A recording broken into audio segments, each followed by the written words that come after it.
7h37. Vamos falar agora sobre saúde. Muita gente acha que esse é um assunto relativo à estética, mas não é. É um assunto importante que tem a ver com saúde. Por quê?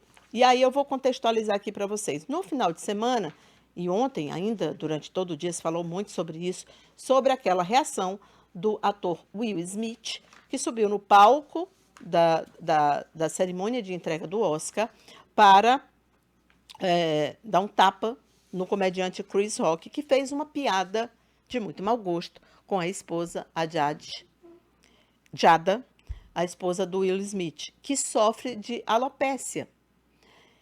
É uma doença autoimune. No caso dela, é provocada por uma doença autoimune. Ela perdeu os cabelos. Quem viu depois as fotos, se a gente tivesse, né, seria até mais legal colocar do que o tapa. A foto da Jada, depois tem vários momentos da festa em que ela aparece com o Will Smith.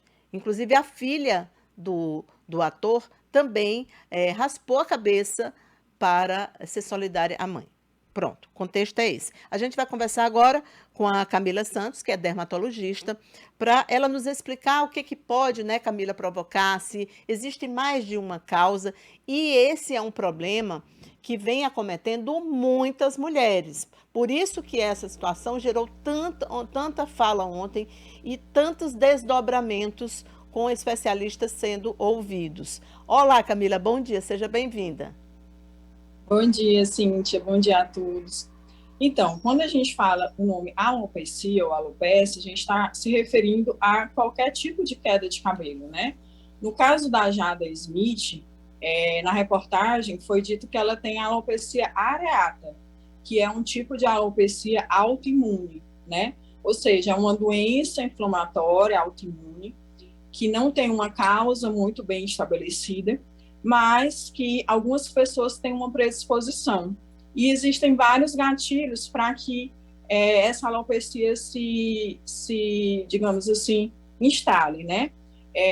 Várias doenças autoimunes podem estar relacionadas, como na tireoide, vitiligo, e também um fator muito importante é o psicológico. Então, o gatilho psicológico, ele é muito frequente na maioria dos pacientes que têm alopecia areata, né? Não é uma doença que o paciente escolhe, infelizmente. É uma doença que ele tem uma predisposição. E aí, por algum gatilho, em algum momento da vida, ela pode se instalar, que vai aparecendo com placas, né? Falhas mesmo. A maioria das vezes única ou mais de uma plaquinha. Isso. Plaquinhas, falhas no cabelo. E essas falhas, elas podem ser irem acontecendo, se juntando e formar uma alopecia total, como é o caso da Ada Smith, que acomete quase todo o couro cabeludo, né?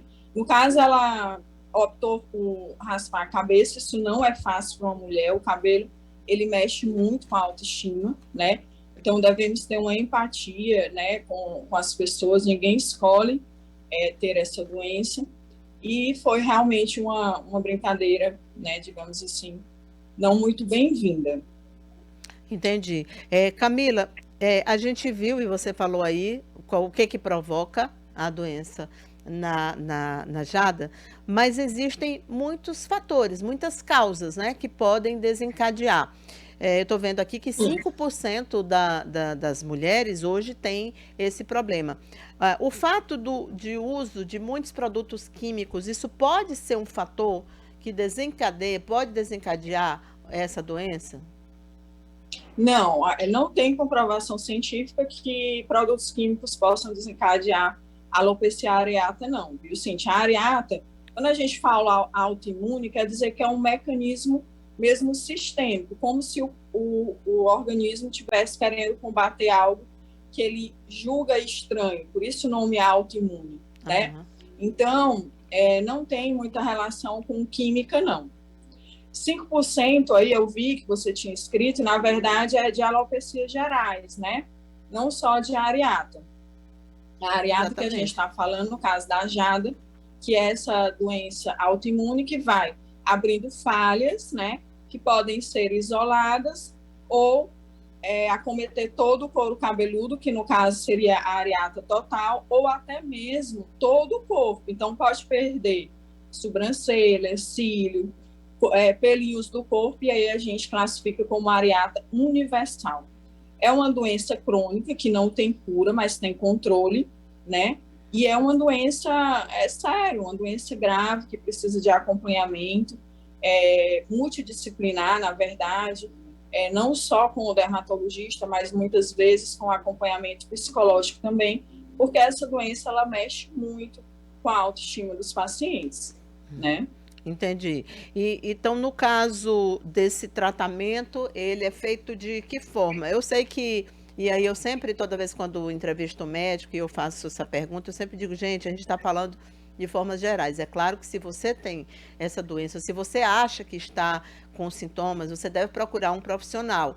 O que a gente está fazendo aqui não é dando receita, nem é consultando ninguém, mas em linhas gerais, contando com uma especialista que está nos orientando sobre isso. Então, dito isso e dizendo, olha, como disse aqui a doutora Camila, você deve procurar um profissional. Não deixar isso acontecer e ficar por mais tempo. Mas o que pode ser feito, né, Camila? O que pode ser feito para quem está apresentando esses sintomas? Pronto. Primeira coisa, realmente, é o que você falou, procurar um especialista, né? É uma doença que precisa de tratamento. Na verdade, como é uma doença inflamatória e autoimune, precisamos controlar a atividade da doença. E aí a gente vai analisar se é uma doença mais localizada, se ela está mais extensa, para optar pela forma de tratamento. Porque nós temos tratamentos localizados de passar e também tratamentos sistêmicos de tomar e até aplicações no próprio couro cabeludo, nas falinhas, para tentar estimular a repilação e controlar a inflamação e a atividade da doença, que é o mais importante. Então, vai depender muito, Cíntia, dessa classificação. Se é placas localizadas, se é total e se é universal, para optarmos pelo tratamento.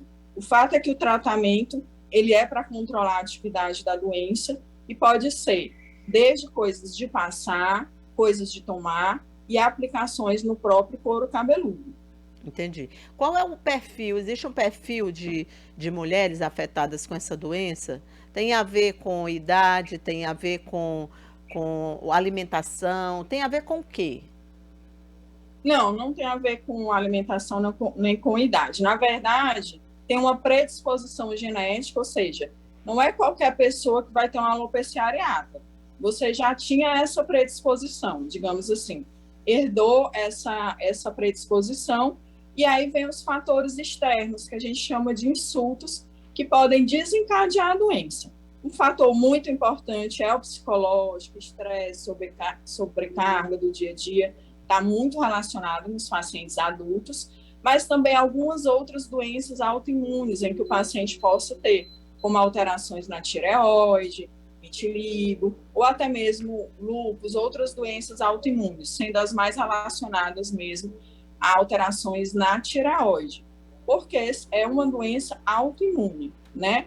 Então, não tem muita relação com química, com a alimentação, não é nada disso. Na verdade, a pessoa já tem uma predisposição e aí, por algum agente externo desencadeador, pode deflagrar o aparecimento da doença, né? É comum em crianças também, com traumas psicológicos, separação de pais, alguma coisa, e no adulto tem muita relação também com o psicológico, embora outras coisas estejam relacionadas. Então, não é que o psicológico seja a causa. Entendam, a pessoa já tem essa predisposição, mas é um gatilho que a gente chama, né? A doença estava lá, a pessoa estava lá com essa predisposição, e aí vem um fator externo, um gatilho, para desencadear o aparecimento da doença. E aí nós temos esses gatilhos de outras doenças autoimunes, como na tireoide, que é a mais relacionada, ou mesmo fatores psicológicos. Ficou claro, Cíntia? Ficou assim. Qual é a hora de procurar o médico? Porque assim, a queda do cabelo é algo que faz parte do dia a dia, né? Tem uma quantidade X de cabelos que cai naturalmente quando você lava. Isso Sim. é uma coisa com a qual as mulheres convivem. Mas quando que é hora de dizer assim, não, aí tá demais? É. Então, no caso da areata, na verdade, a maioria das vezes é um achado, porque dependendo da localização, o paciente nem consegue ver. Então, muitas vezes, chega no consultório, doutora, eu fui no salão, foram secar meu cabelo e vi que tem uma falha. Ou então, às vezes, o marido, o namorado fazendo cafuné e viu que tem uma falha. Enfim, às vezes o paciente nem nota, dependendo da região, se for aqui atrás, no couro cabeludo, e é um achado, né? Ou, dependendo da extensão, o paciente mesmo vai notando. A hora de procurar um médico é quando já notar essa falha, para controlar logo a atividade da doença. Quanto mais rápido tratar, melhor. No caso de alopecias gerais, quedas de outras causas, também a gente costuma dizer, eu não gosto muito de ficar relacionando quantidade de fios, isso a gente tenta não fazer para o paciente não ficar nesse estresse de ficar contando fios, mas eu costumo dizer que todo mundo tem um ritmo de queda, né? Então, doutora, meu cabelo sempre caiu assim, mas agora está caindo muito mais. Então, essa relação de você com você mesmo é que é importante. O cabelo está caindo mais do que costumava cair, então nós consideramos que é uma queda aumentada. E aí já deve procurar um especialista. Tá certo. Camila, muito obrigada pela entrevista e também pelos esclarecimentos. E como já te Imagina. disse aqui, é uma doença que tem um impacto grande, porque cabelos para nós mulheres são importantes, né? Fazem parte, é mais do que vaidade, mas é algo com o qual a gente aprende a lidar desde sempre, né? E saber Sim. que é parte de todo o processo de embelezamento o cabelo. Então, quando ele não Mas, existe. Cíntia, não só a mulher, viu? O homem também se preocupa muito com o cabelo, porque, na verdade, o cabelo é a moldura da face, né? Então, muda muito realmente a face com alterações do cabelo.